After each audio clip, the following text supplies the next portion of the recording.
ती एकटी घाबरलीस ना वाटलंच होतं आई, म्हणूनच सोडून तुला लांब गेलो नाही. बरं झालं सोन्या, काही खोट नाही.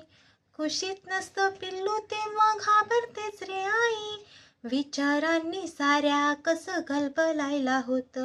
अंधार असतो फार मोठा, पिल्लू असतं छोट. नाजूक नाजूक त्याचा जीव, नाजूक नाजूक मन.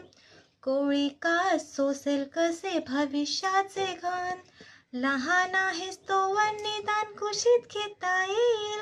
मोठा होशील उडून जाशील तेव्हा काय होईल. कोण असशील कुठे असशील करशील काय तेव्हा. लहान होऊन कुशीमध्ये शिरशील काय तेव्हा. माझा आहे अजून ये रे माझ्यापाशी राहा. अंगाईच्या कुशीमध्ये छान स्वप्न पहा. मोठी होतात मुलं आई मोठी होत नाही. मोठी होतात मुलं आई मोठी होत नाही. कुशीत नसतं पिल्लू तेव्हा घाबरतेच रे आई.